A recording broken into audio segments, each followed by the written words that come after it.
Does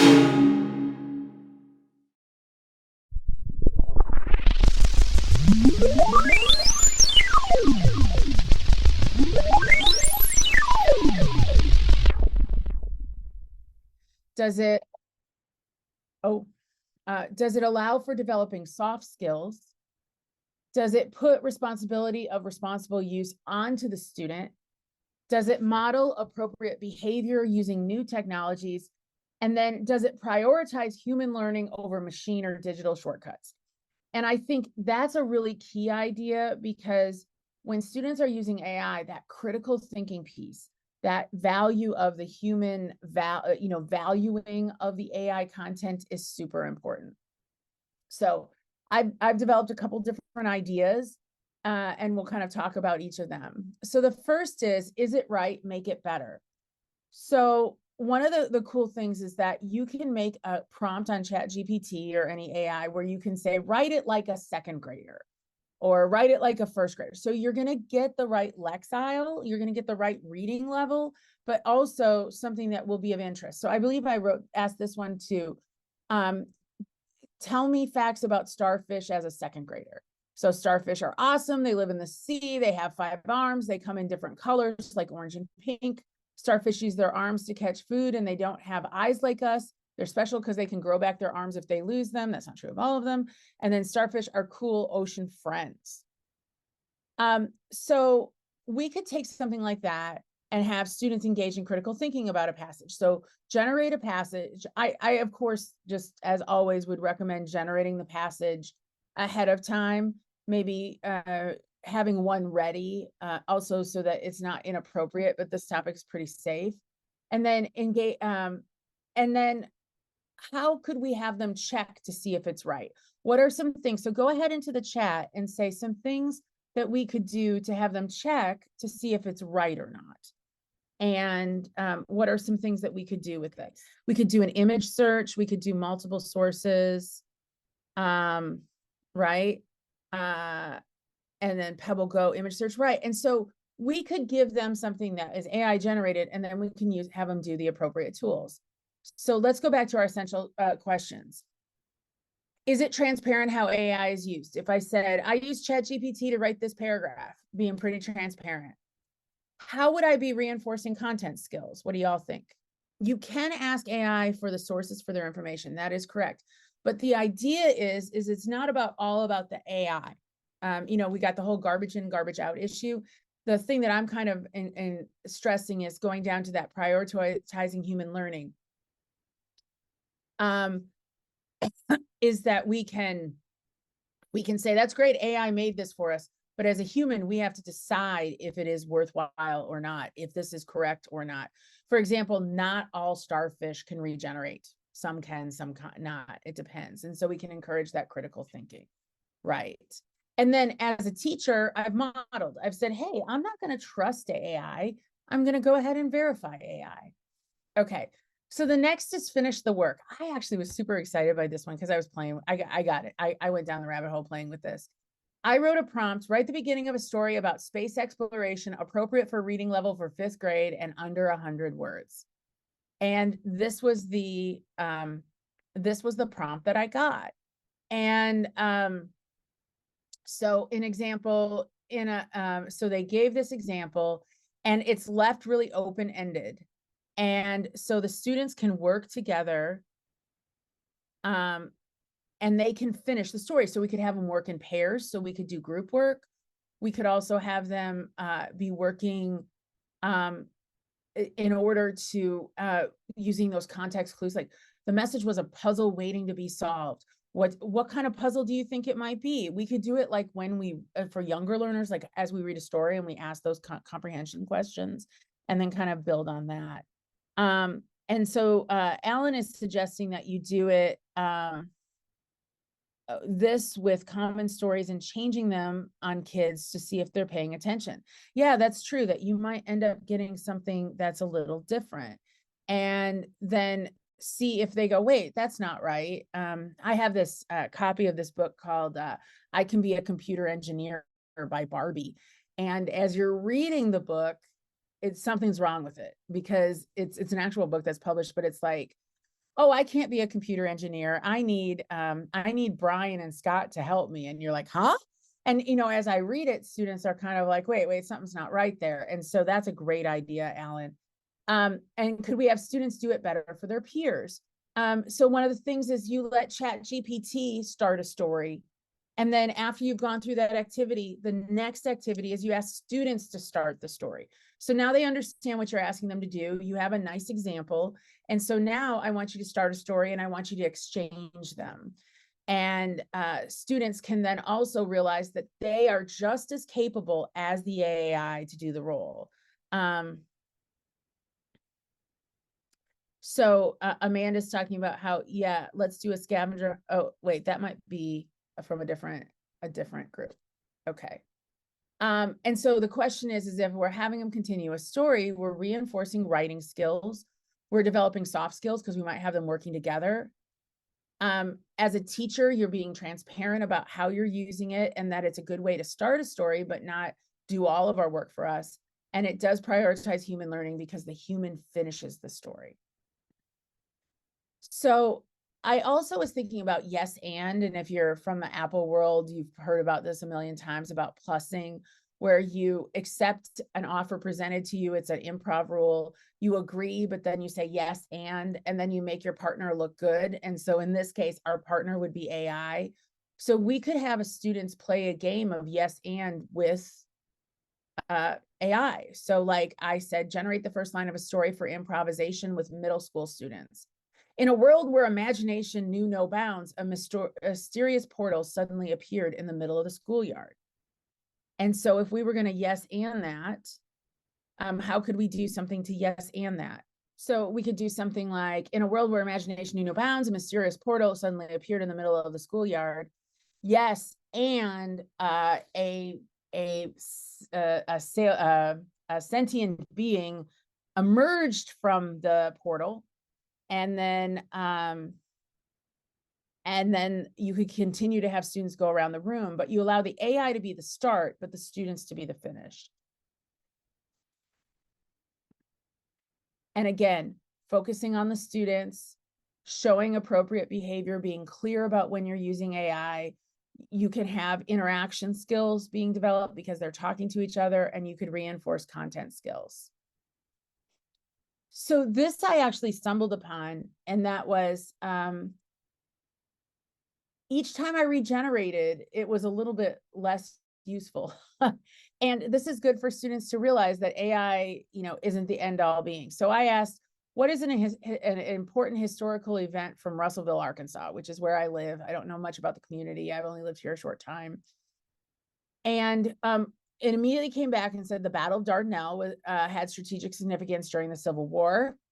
And then they kind of explained that it is an important part of the history of Russellville. It actually happened in Dardanelle, which is a neighboring town, but they do touch each other.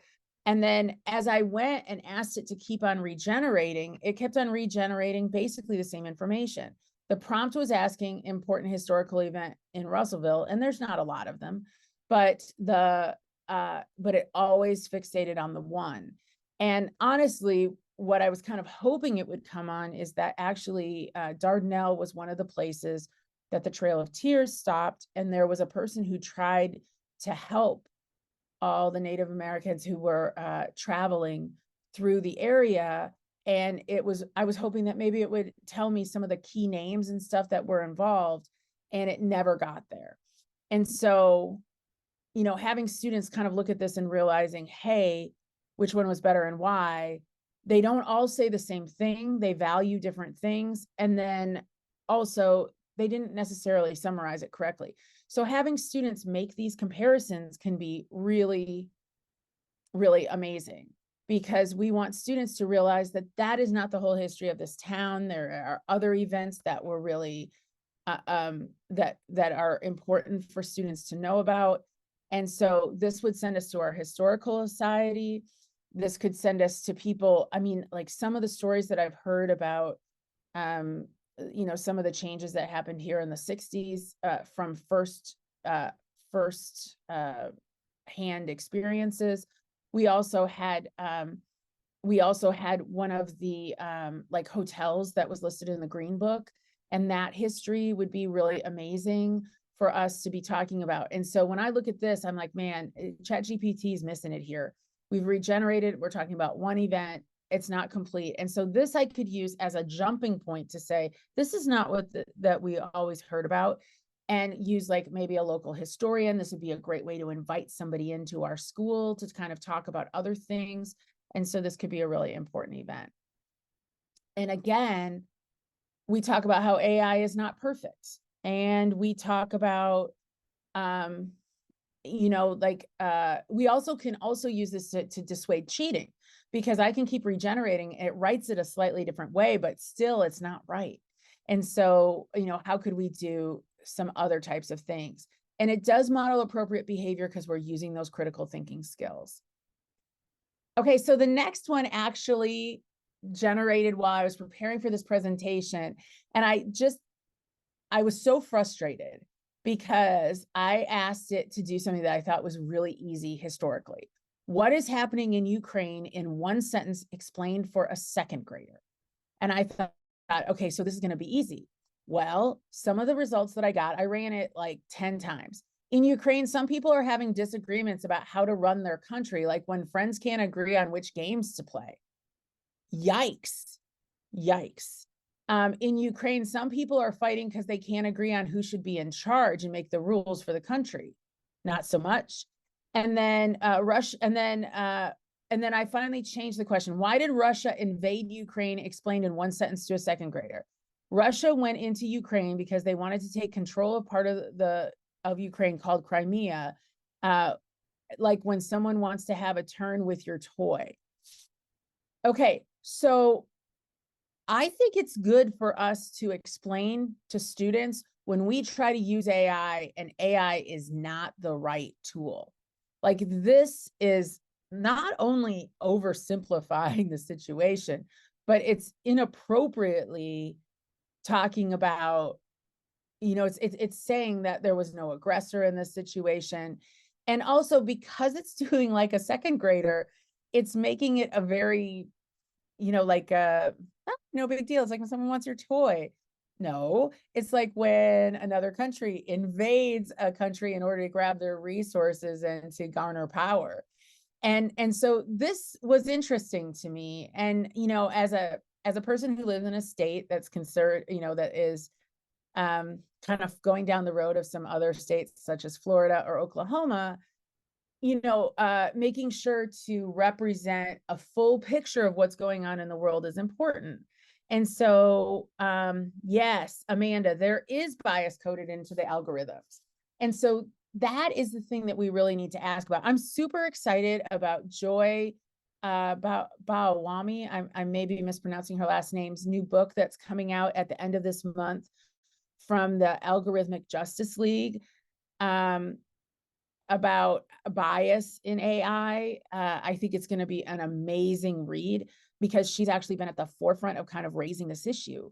But I think it's important for you to say, you know, I went to AI and I asked them and I said if it was appropriate or not. And it wasn't right. So now here's how I solved my problem in a different way. You know, that it's not always the right thing. And, you know, one of the things, though, that I'm reminded of is I have a friend that when her daughter was like 5 or 6, she kept on stealing her mom's phone. And so she was trying to figure out what her kid was doing. Like, you know, she thought she was playing a game or whatever.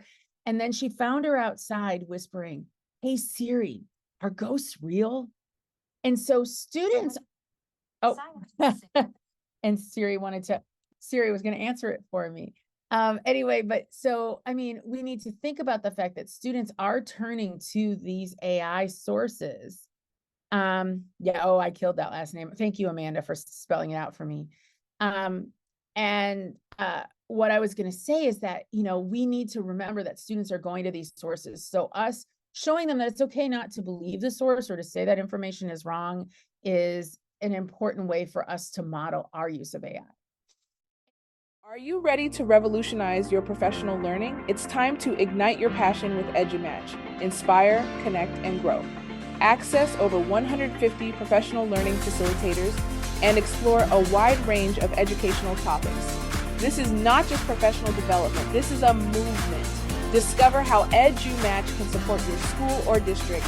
Connect with us today and make a world of difference for your students. To learn more, visit us online at edumatch.org.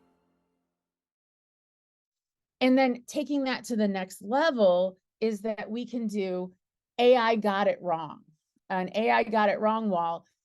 So where this idea came from, or what it was reminding me of, I had a professor as an undergrad who had on her wall, she had a like a legal pad.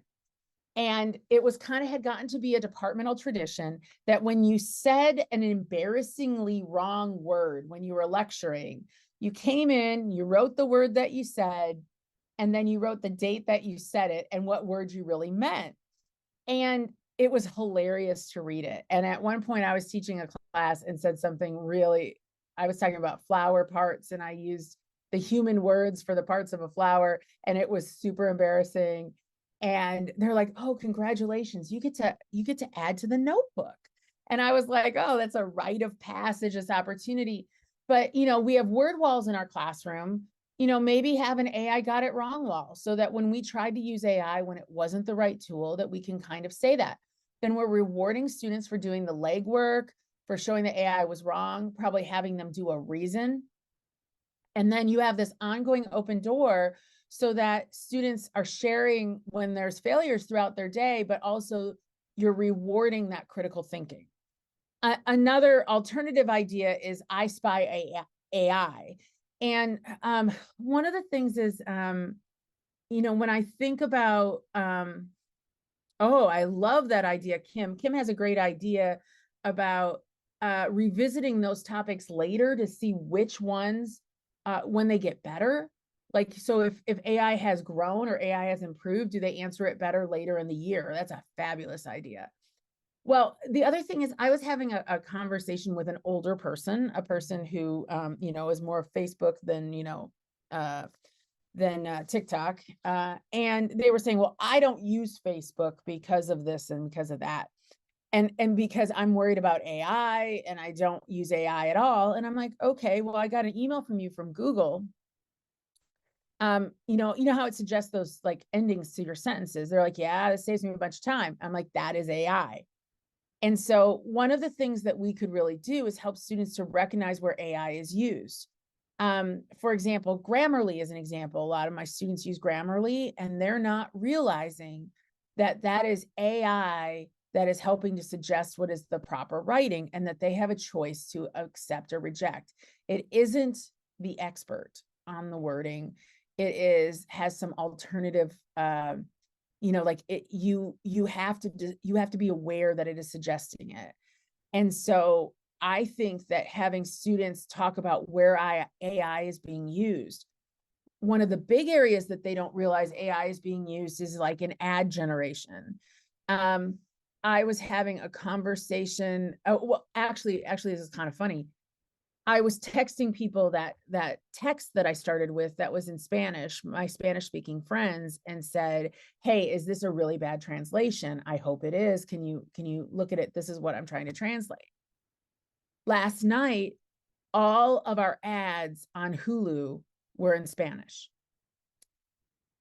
And so, the idea that AI is picking our advertising for us and connecting with us, students don't realize that. So one of the great things that we can do is help them to realize where AI is already affecting their life and at least be aware of it, which is important.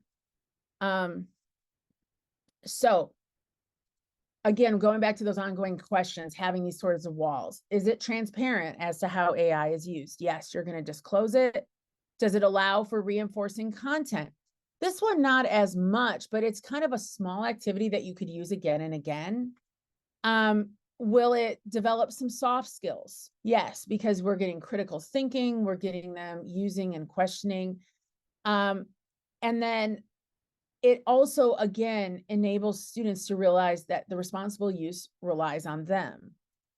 And then finally, does it model appropriate behavior using new technology? Sure, because we're questioning them. And then does it prioritize human learning over machine?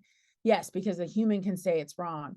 They were talking about, will AI mean the end of humanity and that sort of thing? The only place where AI, like in my opinion, that AI actually is a threat is when we just get lazy about it and we just assume the computer is right. Yes, we can also look at how maybe they have changed how they ask their questions. So a couple of things about thinking about when to use AI in class. The first is you don't want to make it a special thing. There's a lot of research that talks about using technology as a reward. And so then students don't realize it's a tool or they see it as like some, again, special treat. Technology is a tool we use every day. So when we do the whole, like, you can't use a computer today thing, we're actually kind of sending a mixed message. And so the same thing with AI. If we ban it completely, then we actually encourage some behaviors that aren't appropriate with it. One of the things is that, you probably have pacing guides, you have things that you have to cover. And so, maybe consider it as a good bell work activity or as a filler if you get done early. As I'm teaching pre-service teachers, of course, we always tell them, if you leave 5 minutes in September, you'll have 25 minutes at the end of class in April that you need to keep that time tight. This is a good thing that you could grab real quick, come up with an AI prompt, see what it says, have students talk about if it's right or wrong. You can even do my least favorite activity, which is think, pair, share, or elbow buddies, and have them ask them, and decide which ones are good or bad. And then another thing is you could have it, much like we approach Genius Hour. Genius Hour is giving 20% a week to working on your own project, but a lot of schools made it where every Friday was Genius Hour week. So maybe we have a regular session that students can look forward to, which is like, Thursday AI check or something where we're going to set aside 10 or 15 minutes in class to just talk about AI. It's good because not only are we educating the students, but we're also educating their parents. So now I'm looking for other ideas, and we don't have that many people in the room. I mean, you could also unmute yourself and share some ideas. I had 1 or 2 ideas that popped into the chat even privately, but so maybe you guys want to share those out loud. Okay, so one idea that was shared is about doing a scavenger hunt to gamify the experience. It was that when I was read it a little bit off there. And so that's a good idea. Somebody else suggested playing 2 truths and a lie with, Yeah, that was me. Because you said there was one fact in there that wasn't correct. So I'm like, well, make that a challenge. yeah, that's a great idea. That's a wonderful idea. What other ideas might you have?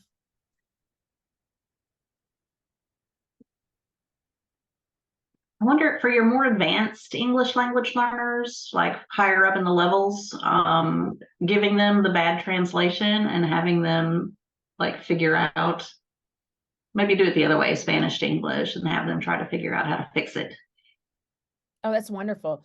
Marissa just shared, which is a great idea. Who has the best prompt challenge? So like you give students a task. I want you to find this information and who can write the best prompt and get maybe you could have, what I would, okay, so again, I'm, all about the rubric, I guess. I would make like like you would maybe give it a score, like most accurate, most complex, something like that. And then also, the process of the prompt creation would be great. Another thing that would be really cool with that, because I'm all about like, continuing and sharing. What I might do is when a student gets decided that there's the best prompt, maybe I would share them all on a Padlet or a Google Doc. I just copy and paste them into a Google Doc. And then after you have, like, let's say 10 students who have one best prompt, maybe go back to that list and break it down. What made these good prompts? What are things that helped us to be able to use it?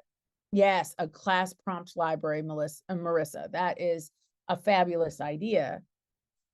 Stump the expert. So can you stump AI? Interesting. Have you tried this yet, Amanda?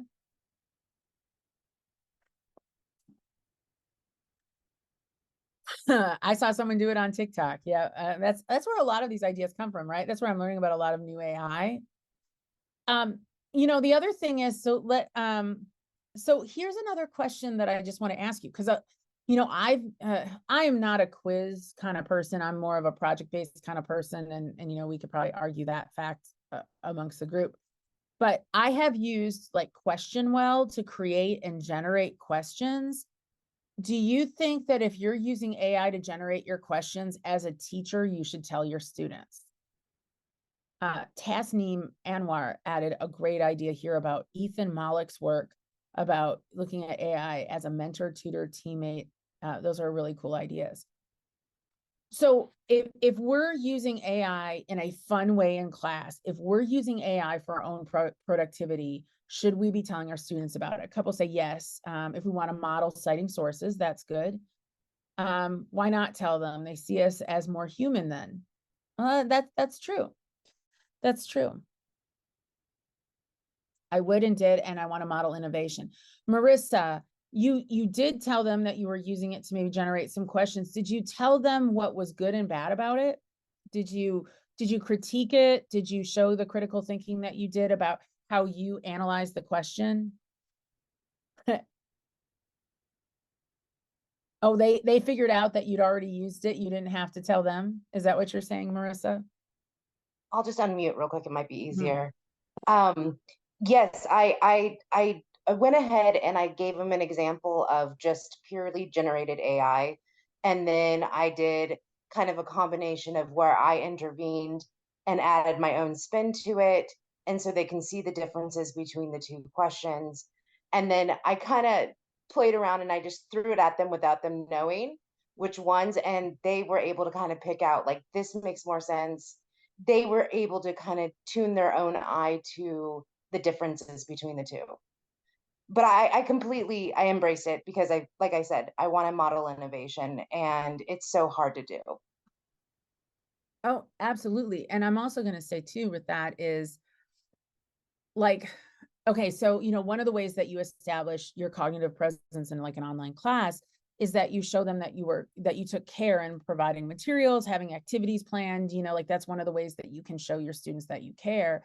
And so showing them that you maybe started with AI, but didn't just check it out, chuck it in, that you actually took and edited and curated and chose, is also showing your students that you're showing, care and planning, which is important in an AI world. Any other ideas that we have for how we might use AI?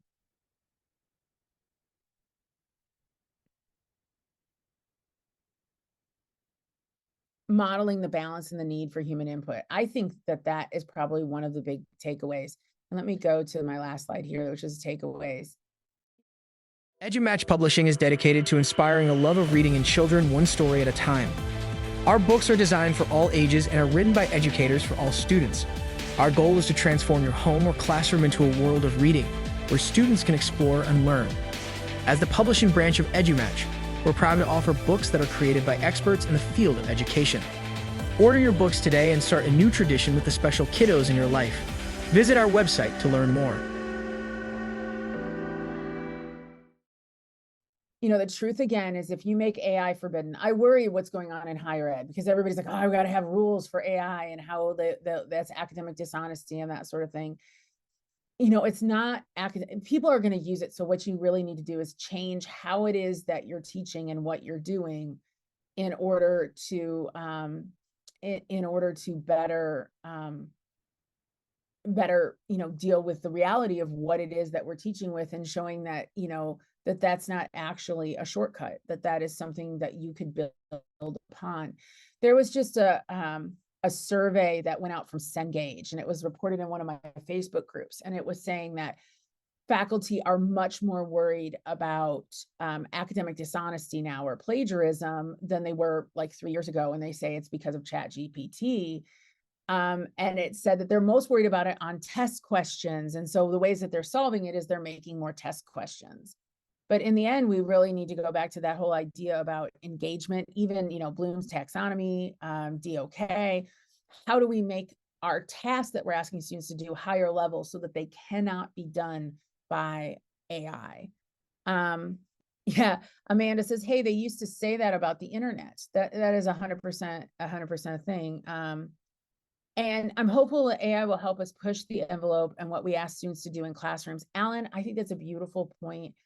You know, I think back, okay, so I'm going to age myself because I turned 49 this year. So you can, you know, figure out when I was in high school. But I remember being in high school and then being in a math class and having to graph things and taking the entire hour to like graph all these points, and then I'd make mistakes and this sort of thing. And I never really got to why the math mattered. And now if we think about even like the TI-82 calculator, and when that kind of came in while I was in college. And now all of a sudden I was able to be asked different questions. I didn't especially love them. But I was being able to ask, how does this apply? What do we learn from this? How could we take this further? And AI has the same potential that a graphing calculator does, in the fact that we should be able to take some of the, you know, the kind of the roughing out, the time spent in kind of getting started. You know, I've heard a lot of people say about using AI to start your writing prompt. And I think about a tactic that I used in college is someone said, if you can't get started writing, start complaining about it. You know, like start writing like, I hate being asked to write an essay. I especially hate writing an essay about this topic because, and then by the time you get into it, the because becomes your reason. This is really no different, because at the end you delete that section of whining and you kind of build from there. AI is the same way. AI could give you a framework, could get you started, and then the work is your own. I think the most important thing that, you know, as I talk to colleagues, and I'm in a role now where I'm, you know, doing faculty professional development. And so when we talk about artificial intelligence, I really try to stress with my faculty that it's about word, action, and activity. What are you saying about this tool? How are you using the tool and showing them that you're using the tool? And how are you utilizing it in the activities that you're asking students to do that show that you are not fearful of it? And the truth of the matter is as you teach them to use it in meaningful ways, it's not this forbidden fruit anymore. And I think the other most important thing, and having been a person, you know, who's, you know, been doing technology integration for 20 years, is it's not about the technology. We have to remind everyone that it's not about the technology.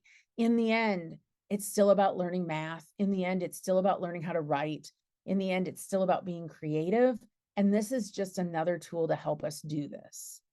Marissa added, someone said that AI is more like the invention of the printing press, this impact on learning, sharing information, and how we learn. That is a fabulous note. Okay, well, I guess, gosh, I ran about 5 minutes early. I think we're supposed to go to 12:45. Does anybody else have some other ideas?